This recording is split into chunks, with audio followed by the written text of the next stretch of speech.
This wooden structure is over 800 years old. It has survived snow, rain, freezing winds, and time itself.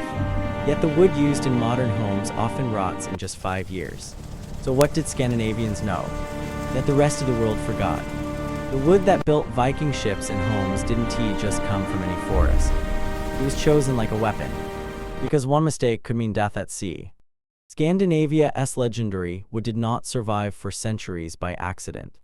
Long before modern science, Viking builders understood something most people today still ignore. Not all trees are equal, and the moment you cut them decides how long they will live after death. For the Vikings, wood was not just a building material. It was the difference between survival and disaster. Their ships crossed freezing oceans. Their hulls stood against relentless storms, and failure meant destruction. That pressure forced them to master wood selection in ways modern builders rarely do. Vikings never harvested wood randomly. They walked deep into forests that had grown slowly for generations.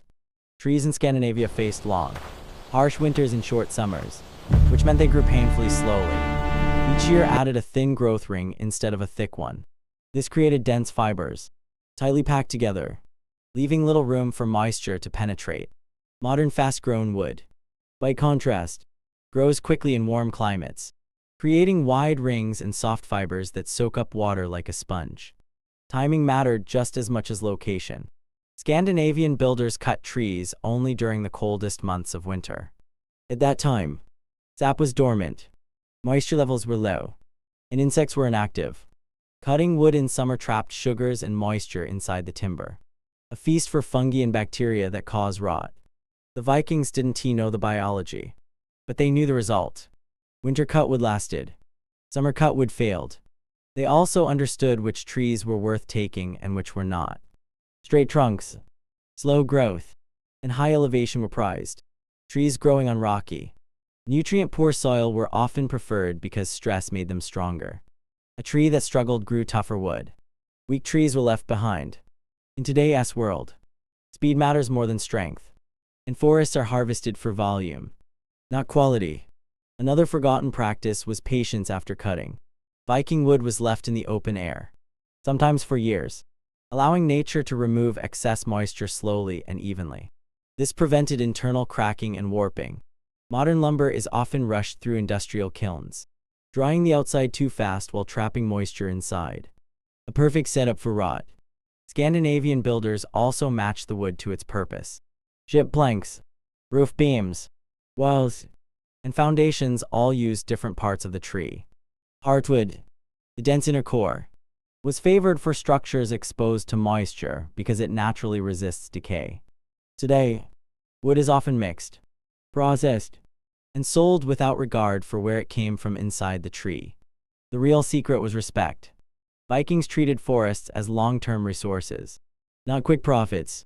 Every tree was chosen with intention, cut at the right time, and prepared with care. That mindset is why some Scandinavian wooden structures still stand after centuries.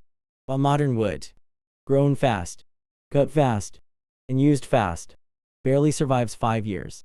These trees didn't grow fast. They survived, and that struggle changed the wood forever. Scandinavia's extreme cold is often seen as an enemy of life. But for wood, it was the greatest protector nature ever designed. Long, dark winters and short summers forced trees to grow slowly, sometimes adding only a fraction of a millimeter each year. This slow growth created wood that was incredibly dense, tight-grained, and naturally resistant to decay. Unlike trees in warmer regions that grow quickly and loosely, Scandinavian trees became compact and tough, almost like natural armor. In cold climates, trees spend most of the year in survival mode. Sap flow slows dramatically, nutrients are conserved, and cellular growth is limited. This process reduces the amount of sugar stored inside the wood. Sugars attract fungi, mold, and bacteria, the primary causes of rot. By growing slowly, Scandinavian wood unintentionally starved the very organisms that destroy timber. Less food meant fewer invaders, and fewer invaders meant longer life. The freezing temperatures also acted as a natural insect control system. Wood-boring insects, which cause massive damage in warmer climates, struggled to survive Scandinavian winters. Many species simply could not exist there. Without insects drilling tunnels through the wood, moisture had fewer entry points. This kept the internal structure intact and dramatically slowed decay. Modern wood, grown in insect-rich environments, often arrives already compromised before it is even used. Another hidden advantage of cold climates was moisture control. Snow does not behave like rain. It melts slowly, giving wood time to dry instead of staying constantly wet. Repeated cycles of freezing and thawing actually strengthened wood fibers, compressing them over time. This natural process made the wood less likely to swell, crack, or absorb water. One of the main reasons Scandinavian buildings resisted rot for centuries. Cold weather also limited the spread of fungi. Most wood-decaying fungi thrive in warm, damp conditions. Scandinavia offered neither for much of the year. Even when moisture was present, temperatures were often too low for fungal growth to accelerate. This slowed decay to a crawl. In contrast, wood used in warmer regions is constantly exposed to ideal conditions for rot. Even before construction begins, the environment didn't just preserve wood. It trained it. Scandinavian trees adapted by producing more resin and protective compounds to survive the cold. These natural chemicals hardened the wood and increased its resistance to moisture and decay. This is why pine and spruce from northern regions have long been prized for construction and shipbuilding. What modern builders often forget is that wood is shaped by its environment long before it reaches a sawmill. Scandinavian wood didn't become strong because of technology. It became strong because nature forced it to.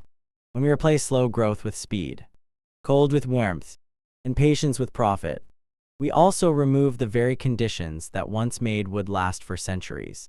This wood wasn't used in a year, or even two. It was left to wait, because rushing it would destroy it.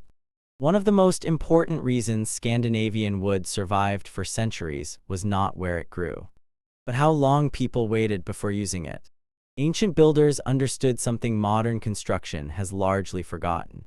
Wood needs time to settle into its final form. Cutting a tree was only the beginning of the process, not the end. What followed was years of slow, natural drying that allowed the wood to become stable, strong, and resistant to decay. Freshly cut wood is full of moisture. If that moisture leaves too quickly, the outer layers dry and shrink while the inner core remains wet. This creates internal stress, invisible cracks, and warped fibers. Scandinavian builders avoided this by stacking timber outdoors, raised off the ground, with space between each piece. Wind and cold air removed moisture gradually, keeping the internal structure intact. This slow drying prevented the hidden weaknesses that modern wood often carries from the moment it is installed. In contrast, modern lumber is rushed through industrial kilns to meet demand. Kiln drying removes moisture quickly, but speed comes at a cost. The outer surface hardens before the inside has fully dried, trapping moisture deep within the wood. Over time, that trapped moisture becomes a breeding ground for rot, mold, and fungi. The wood may look dry and perfect on the outside, but it is already failing from within. Scandinavian builders also understood seasonal timing during drying. Wood cut in winter was left exposed through multiple cold cycles before ever being shaped. Freezing temperatures helped draw moisture out slowly while preserving resin and natural oils inside the fibers. These oils acted as internal barriers against water penetration long after construction. Modern drying methods often remove these protective compounds along with moisture, leaving wood chemically naked and vulnerable. Another overlooked detail was patience in storage. Timber was often aged for years before being used in critical structures like ships, foundations, or load-bearing beams. Builders observed the wood over time, watching how it reacted to weather changes. Any piece that cracked, twisted, or weakened was rejected.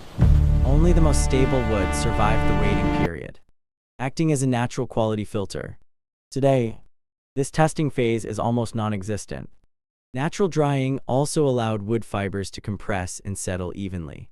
This reduced movement after construction, preventing gaps where water could enter. Modern wood continues to shift long after installation, opening pathways for moisture and decay. Scandinavian structures avoided this not through chemicals, but through time. The biggest difference between ancient and modern wood isn't technology. It asked patience. Scandinavian builders accepted delay as part of durability.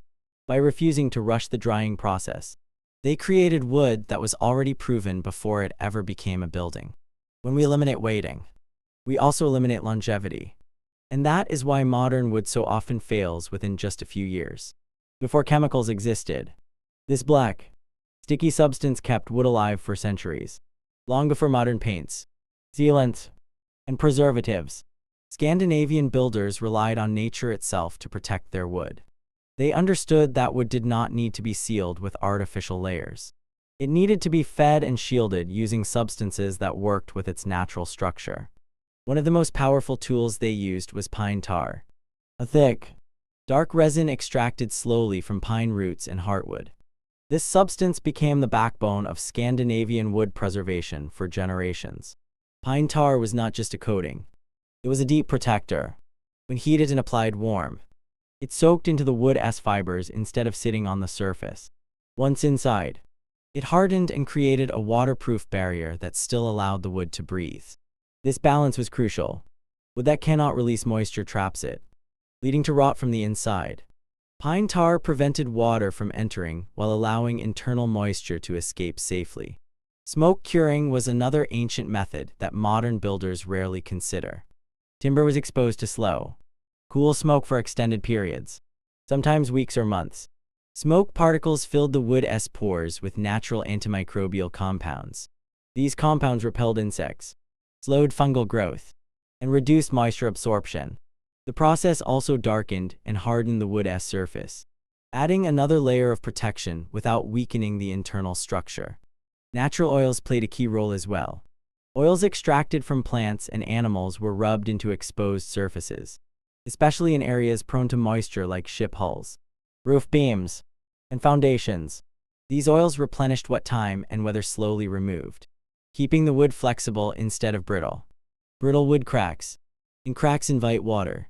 Flexible wood survives. Unlike modern chemical treatments, these methods did not poison the wood. Today's preservatives often kill insects and fungi effectively, but they also damage the wood's natural defenses.